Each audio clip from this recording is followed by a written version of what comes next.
નમસ્તે વિદ્યાર્થી મિત્રો, પ્રાજસ્વ ફાઉન્ડેશનના પ્લેટફોર્મ પર હું આપ સૌનું ફરી એકવાર સ્વાગત કરું છું. અગાઉનો જે આપણે લેક્ચર્સ જોયા છે એમાં આપણે પહેલાં તો ખેતી મદદનીશ છે એનું ગાઈડન્સ સેમિનાર જોયો કે ક્યારે ભરતી આવશે, એમનું સ્ટ્રક્ચર એક્ઝામનું કઈ રીતનું હશે, નવા અભ્યાસક્રમના આધારે આપણે આપણી તૈયારી કઈ રીતે સ્ટાર્ટ કરવી તે વિશેનું આપણે માર્ગદર્શન સેમિનાર જોયો.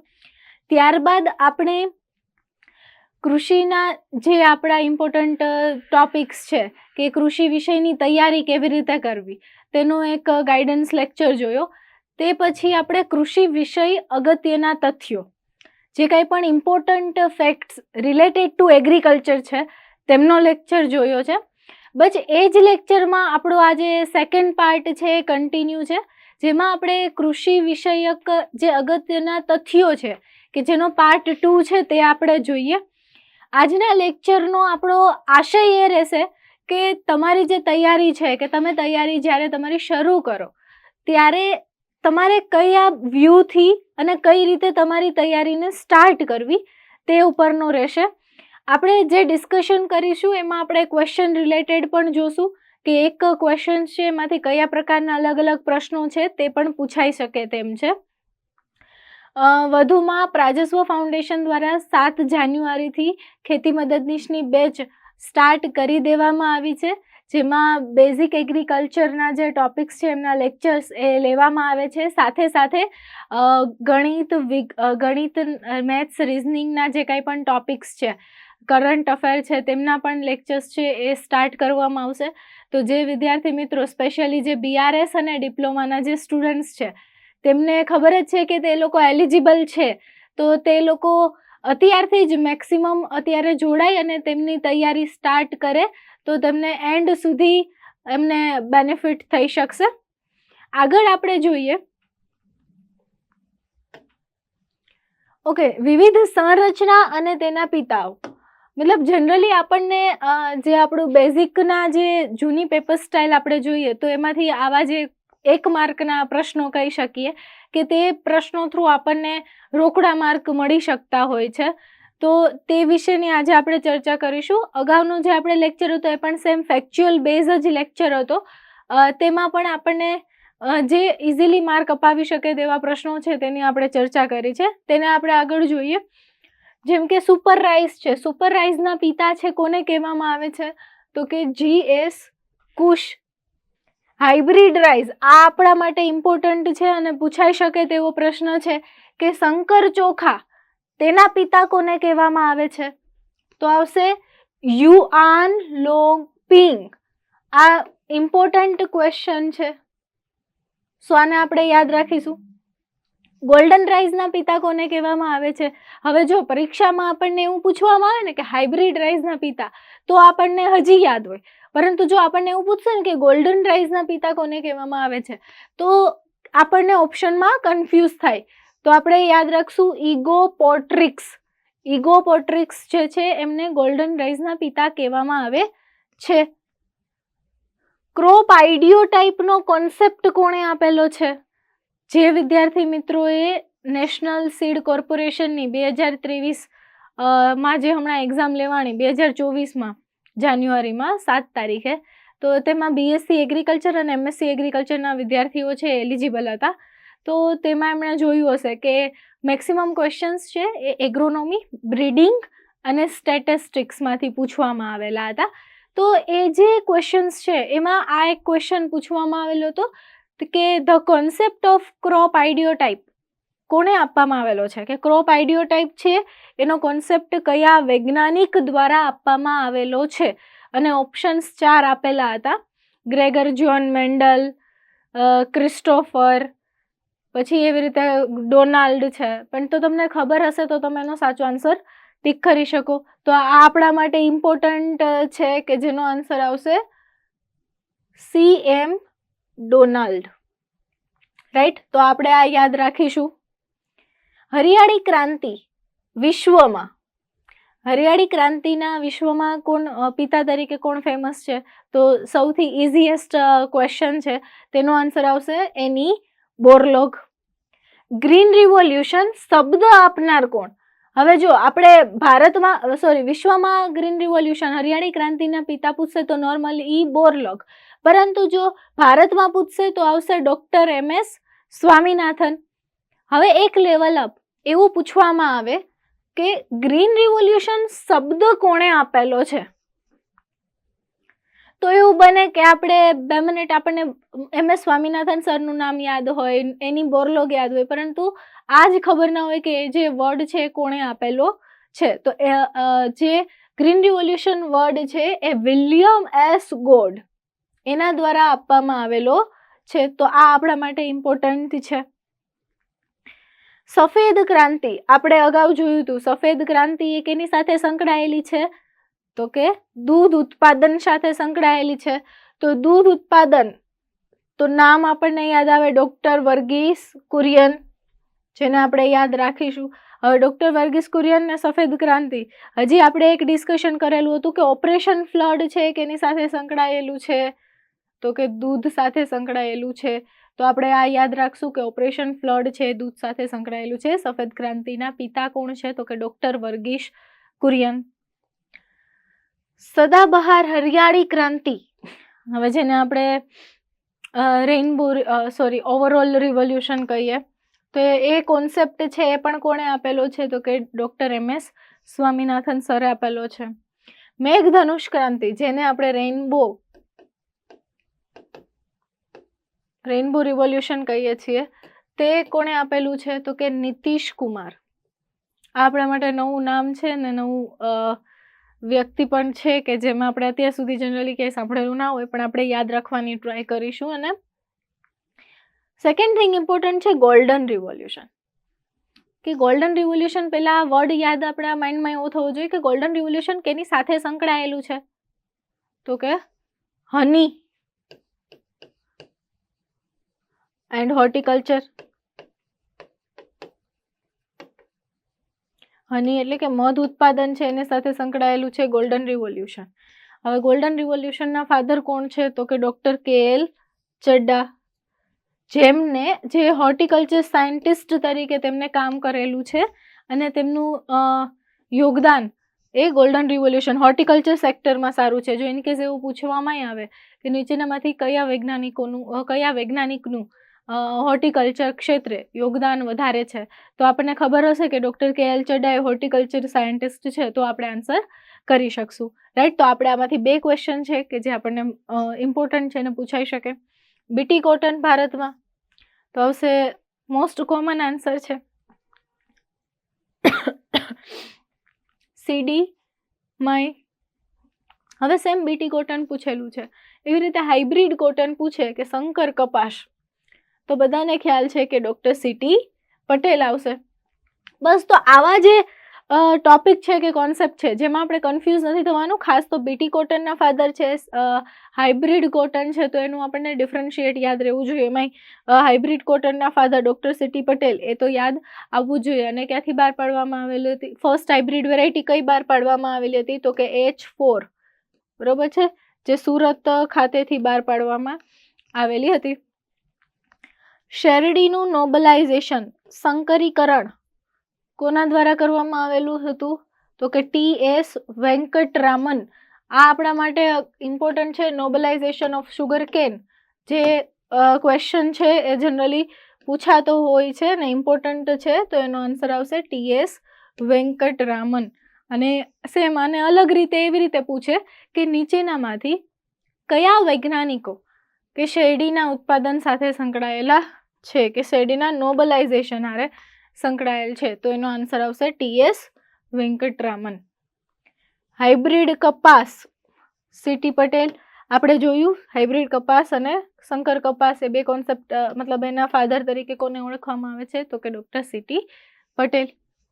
ભારતમાં સહકારી ચળવળ, ભારતમાં જે નેશનલ કોઓપરેટિવ મુવમેન્ટ આપણે જે કહીએ છીએ કે જે સહકારી ચળવળ છે એ કોના દ્વારા સ્ટાર્ટ કરવામાં આવેલી હતી, બરોબર છે, તો એનો આન્સર આવશે F નિકોલસન, ફેડરિક નિકોલસન. અને આ ઇમ્પોર્ટન્ટ છે, એના દ્વારા જ પછી સહકારી ચળવળ છે એની શરૂઆત કરવામાં આવેલી હતી. તો આ ક્વેશ્ચન ઇમ્પોર્ટન્ટ છે. તો આપણે યાદ રાખીશું એફ નિકોલ્સન, રાઈટ. આ આપણે જોયું કે જે વિવિધ સંરચના છે એને સંબંધિત જે કંઈ પણ વ્યક્તિ છે કે જે ફેમસ છે એમના આપણે નામ જોયા. હવે આપણે એવું જોઈએ કે વન લાઇનર ક્વેશ્ચનના ફોર્મમાં જો આપણને પૂછવામાં આવે તો કઈ રીતે થઈ શકે છે કે સૌપ્રથમ પાલતુ પ્રાણી પૂછે તો કૂતરો, ઘેટું અને બકરી. જો આપણને ઓપ્શનમાં આ ત્રણમાંથી કોઈ પણ આપવામાં આવે તો આપણે કરશું. ફર્સ્ટ ડોમેસ્ટિકેટેડ એનિમલ, બરોબર છે. વિશ્વના સૌપ્રથમ કૃષિ પાક, હિસ્ટ્રીમાં આપણે જોઈએ તો સૌપ્રથમ કયા કૃષિ પાકો છે કે જેનું વાવેતર શરૂ કરવામાં આવેલું હતું, તો એનો આન્સર આવશે ઘઉં અને જવ.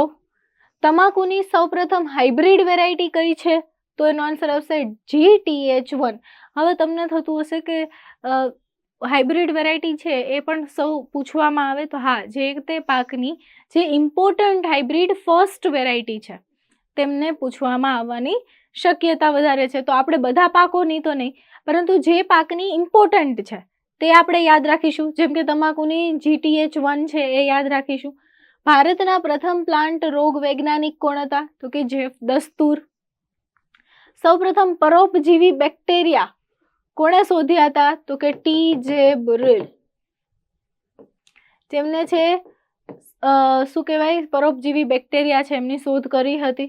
સૌપ્રથમ ફૂગ અને તેની જાતનું સંશોધન કોણે કરેલું હતું, તો કે વૈજ્ઞાનિક મિશેલી, જેમને મિશેલ આર્ટ ના નામે ઓળખાય છે. સૌપ્રથમ ફૂગનાશક તરીકે કેનો ઉપયોગ કરવામાં આવેલો હતો, તો આન્સર આવશે સલ્ફર. સૌપ્રથમ ફૂગનાશક તરીકે સલ્ફરનો ઉપયોગ કરવામાં આવેલો હતો. સૌપ્રથમ બીટી કપાસની જાત જે બોલગાર્ડ હતી, બોલગાર્ડની જે કાંઈ પણ જાતો હતી તેમાં કયું જનીન દ્રવ્ય ઉપયોગમાં કરવામાં આવ્યો હતો, તો આન્સર આવશે ક્રાઈ1AC. હવે બોલગાર્ડ 2 જો એની જગ્યાએ પૂછવામાં આવે તો એનો આન્સર આવશે ક્રાઈ2AB. પછી હજી બોલગાર્ડ છે કયા ટાઈપના બેક્ટેરિયા છે, બરોબર છે, કે એને ક્યાંથી આઇસોલેટ કરવામાં આવ્યા, એટલું ડેપ્થમાં તો ન પૂછે, પરંતુ આપણે આ જીન આપણા માટે ઇમ્પોર્ટન્ટ છે તો આપણે યાદ રાખશું. સૌપ્રથમ સ્થાનિક નર છોડનો ઉપયોગ કરીને ચણાની હાઇબ્રિડ જાત છોલે ચણાની વિકસાવવામાં આવેલી હતી. મકાઈની હાઇબ્રિડ જાત એ આપણે યાદ રાખીશું. તમાકુની હાઇબ્રિડ જાત GTH1 અને મકાઈની હાઇબ્રિડ જાત છે ગંગા 101. શૂન્યખેડ ઝીરો ટીલેજ છે એ સૌપ્રથમ ક્યાંથી એની શરૂઆત કરવામાં આવેલી હતી, તો કે અમેરિકાથી એની શરૂઆત કરવામાં આવેલી હતી. ત્યારબાદ જે હાઇબ્રિડ છે એનો બીજો એક ઇમ્પોર્ટન્ટ ક્વેશ્ચન છે કે સૌપ્રથમ તુવેરની કઈ હાઇબ્રિડ જાત વિકસાવવામાં આવેલી હતી, તો કે ICPH8. અને ક્યાંથી બહાર પાડવામાં આવેલી હતી, તો કે ઇક્રિસેટ હૈદરાબાદથી બહાર પાડવામાં આવેલી હતી. હવે આપણે એક નવો ક્વેશ્ચન અહીંયા આવે તો ઇક્રિસેટનું ફૂલ ફોર્મ શું થાય છે, બરોબર છે, તો એ આપણને ખબર, international crop research institute for semi arid tropics, જે ક્યાં આવેલું છે, તો કે હૈદરાબાદ.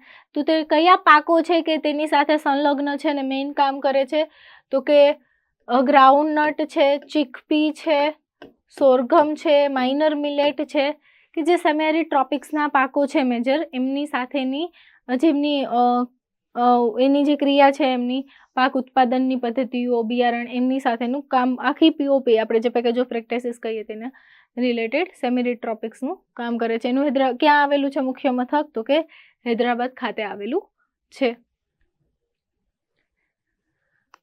સૌપ્રથમ બાસમતી ચોખાની અર્ધવામન જાત કે જેને આપણે સેમી ડ્રાફ્ટ વેરાયટી જે કહીએ આપણે, એ કઈ હતી, તો કે પૂસા બાસમતી 1 કોના દ્વારા બહાર પાડવામાં આવેલી હતી, IARI દ્વારા. IRI Indian agriculture research institute ક્યાં આવેલી છે, ન્યૂ દિલ્હી ખાતે આવેલી છે, રાઈટ. હવે આપણે એ જોઈએ કે સૌપ્રથમ આ બાસમતી ચોખાની અર્ધવામન જાત આપણે જોયું.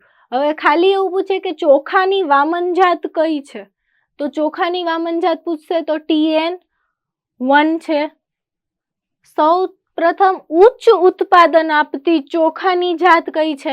હવે જો અહીંયા ડિફરન્શિએટ એ જ શીખવાનું છે કે બાસમતી ચોખા છે તો એની અર્ધવામન જાત તો પૂસા બાસમતી 1. ખાલી સૌ પ્રથમ ચોખાની વામન જાત પૂછશે આપણને કે ડ્રાફ્ટ વેરાયટી રાઈઝની કઈ છે, તો TN1. પરંતુ એવું પૂછે કે ઉચ્ચ ઉત્પાદન આપતી ચોખાની જાત કઈ છે, તો આવશે જયા. હવે જયા છે, હવે આગલી જે એઓની એક્ઝામ હતી એમાં એવો ક્વેશ્ચન એવી રીતે પૂછવામાં આવેલો હતો કે જયા છે એ કઈ બે જાતનું ક્રોસિંગ છે, કઈ રીતે તૈયાર કરવામાં આવેલી છે? તો એનો આન્સર આવશે TN1 અને T141. એ બેનું ક્રોસ કરી અને જયા બનાવવામાં આવેલ છે. એટલે જયા છે એક એવી વેરાયટી છે તો કે ઉચ્ચ ઉત્પાદન આપતી ચોખાની જાત છે. બરોબર, તો આપણે આ યાદ રાખીશું. હવે રોકડિયા પાકોની ખેતી માટે સૌપ્રથમ હાઇબ્રિડ કેરીની કઈ જાત બહાર પાડવામાં આવેલી હતી? તો હાઇબ્રિડ કેરીની મલ્લિકા જાત બહાર પાડવામાં આવેલી હતી. હવે મલ્લિકા છે એ કઈ બે જાતનું ક્રોસ કરીને બનાવવામાં આવેલી છે? તો આની શોર્ટ ટીક યાદ રાખશું આપણે, MND. મલ્લિકા એ એન એટલે નીલમ અને દશેરી, બરોબર છે. તો MND સૌપ્રથમ હાઇબ્રિડ કેરીની કઈ જાત બહાર પાડવામાં આવેલી? તો કે MND. એ શોર્ટ ટ્રીક યાદ રાખશું. એમ એટલે કે કઈ? તો કે મલ્લિકા જાત. કેનું ક્રોસિંગ કરીને બહાર પાડવામાં આવેલી છે? તો કે નીલમ અને દશેરી, બરોબર, એનું ક્રોસ કરીને બહાર પાડવામાં આવેલી જાત છે. સૌપ્રથમ ઉચ્ચ ઉત્પાદન આપતી જુવારની જાત કઈ છે? તો કે SV1 છે, બહાર પાડવામાં આવેલી છે. ભારતમાં જોવા મળતી સૌપ્રથમ ચોખાની જાત કઈ છે? તો આવશે IR8. ખાસ આપણે આ ડિફરન્સ યાદ રાખશું કે આપણે વર્ડનો જે રીતે ચોખાની જે જાત છે એમાં ખાસ ઘણા વિદ્યાર્થીઓને કન્ફ્યુઝન થતું હોય છે, તો એ યાદ એવી રીતે રાખશે એટલે તમને યાદ રહેશે. બાસમતી ચોખાની અર્ધવામન જાત પૂસા બાસમતી 1. સૌપ્રથમ ચોખાની વામન જાત તો TN1. ઉચ્ચ ઉત્પાદન આપતી ચોખાની જાત તો જયા. જયા કેનો ક્રોસ છે? TN1 અને T141 નો ક્રોસ છે. સૌપ્રથમ સરસવ એની હાઇબ્રિડ જાત કઈ છે? તો કે આવશે પૂષા જય કિસાન. મોસ્ટ ઇમ્પોર્ટન્ટ અને મોસ્ટ પૂછાતો ક્વેશ્ચન છે કે જે સોમા ક્લોનલ હાઇબ્રિડાઇઝેશનથી તૈયાર કરવામાં આવેલી જાત છે, બાયો 902 તરીકે ઓળખાય છે, પૂષા જય કિસાન, બરોબર છે. તો આપણે ખાસ યાદ રાખશું. સૌપ્રથમ પરોપજીવી bacteria fire blight of Apple. સૌપ્રથમ પરોપજીવી બેક્ટેરિયા ક્યાં છે? તો કે ફાયર બ્લાઇટ ઓફ એપલ. કોને શોધ્યા હતા? તો કે TJ બરેલ દ્વારા શોધવામાં આવેલા હતા. હવે તમે જુઓ, તમે આગળ જ એક ક્વેશ્ચન જુઓ છો એની સાથે જ બીજો સંલગ્ન છે, તો તમારા માઇન્ડમાં જો આ વર્ડ આવે તો તમને ડાયરેક્ટ એ યાદ આવવું જરૂરી છે. સૌપ્રથમ બાજરીની હાઇબ્રિડ જાત કઈ છે? તો કે હાઇબ્રિડ બાજરા 1. ક્યારે બહાર પાડવામાં આવેલી હતી? તો કે 1965 બહાર પાડવામાં આવેલી હતી. વિશ્વમાં ચોખાના ઉત્પાદનમાં પ્રથમ સ્થાને કયો દેશ છે? તો કે ચાઇના છે, અને એના પછી ભારત છે એ બીજા નંબરનું સ્થાન ધરાવે છે. આપણે આ વન લાઇનર પ્રશ્નો જોઈએ કે ભારતમાં સૌપ્રથમ પશુધનની વસ્તી ગણતરી છે એ ક્યારે કરવામાં આવેલી હતી? તો આવશે 1919 અને 1920 કરવામાં આવેલી હતી. અને 2019 અને ત્યારબાદ પછી દર 5 વર્ષે પશુધન ગણતરી કરવામાં આવે છે. તો આપણે આ ખાસ યાદ રાખીશું. પશુધનની જે કંઈ પણ ગણતરી કરવામાં આવે છે તો તે જે છે એ પ્રમાણે ભારતમાં કેટલા પશુ વસ્તી કેટલી છે? તો કે ભારતમાં 535.78 મિલિયન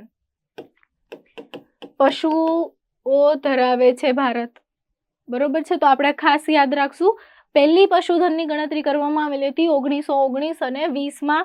ત્યારબાદ દર 5 વર્ષે પશુધનની વસ્તી ગણતરી કરવામાં આવે છે. ગુલાબી ક્રાંતિ હેઠળ કયા ક્ષેત્રમાં ઉત્પાદન વધારા શરૂ કરવામાં આવ્યું હતું? તો કે ગુલાબી ક્રાંતિ આપણે આગળનો લેક્ચર જોયો એમાં બધી ક્રાંતિ ડિટેલ જોઈ, તો તેમાં છે ગુલાબી ક્રાંતિ છે એ ઝીંગાના ઉત્પાદન સાથે જોડાયેલ છે. જેમ મેં અગાઉ તમને કીધું કે જે નેશનલ સીડ કોર્પોરેશનની એક્ઝામ હતી તેમાં સેમ એક જે ક્વેશ્ચન પૂછાણો હતો એ હતો કે ગ્રે રિવોલ્યુશન છે કે એના ઉત્પાદન સાથે જોડાયેલું છે. તમને એવું થતું આવા ઇઝી ક્વેશ્ચન હતા, પરંતુ ખરેખર આટલા બેઝિકમાંથી વધારે ક્વેશ્ચન્સ એમાં પૂછવામાં આવેલા હતા. તમને જો તમારા હાથમાં એ પેપર આવે તો તમે ચેક કરી અને સોલ્વ કરજો. આપણે મેક્સિમમ એવી ટ્રાય કરશું કે જ્યાંથી આપણને જે કંઈ પણ એગ્રીકલ્ચરનું કન્ટેન્ટ કે પેપરના જે કંઈ પણ ક્વેશ્ચન્સ મળે એ સોલ્વ કરીએ તો આપણને મેક્સિમમ આપણા કોન્સેપ્ટ ક્લિયર થશે ને પ્લસ આપણને યાદ રહેશે લોંગ ટર્મ. અને ઇમ્પોર્ટન્ટ પણ રહેશે કે ઇનકેસ પાછું જો પૂછાય આપણને તો આપણને આવડી જાય. તો શું આવશે? Grey revolution is related to ખાતર. ખાતરના પ્રોડક્શન છે, ખાતરના ઉત્પાદન સાથે સંકળાયેલું છે. મગફળીમાં કયું ઝેરી તત્વ જોવા મળે છે? આપણે આ જોયું હતું સેકન્ડરી મેટાબોલાઇટ્સ, કે કયા પાકમાં છે, કયા તત્વો હોય છે. કોટનમાં ગોસિપિયલ હોય છે, કેસ્ટર છે, રાઈડર કે જેમાં રિસિન નામનું ઝેરી તત્વ હોય છે. તેવી રીતે મગફળી છે એમાં કયું હોય છે? આફ્લાટોક્સિન હોય છે. આફ્લાટોક્સિન છે એના લીધે આપણે મગફળીની એક્સપોર્ટ ક્વોલિટી છે એને ઇફેક્ટ આવતી હોય છે. સ્થળાંતરિત ઝૂમ ખેતી છે એ કયા નામે ઓળખાય છે પશ્ચિમ ઘાટમાં? તો કે કુમારીના નામે ઓળખાય છે. ભીંડાના ઉત્પાદનને કઈ ક્રાંતિ સાથે સંકળાયેલું છે? સૌથી બેઝિક ને ઇઝીએસ્ટ ક્વેશ્ચન છે તો હશે પરભાણી ક્રાંતિ. વધુ ઉત્પાદન આપતી ચોખાની સૌપ્રથમ જાત કઈ છે?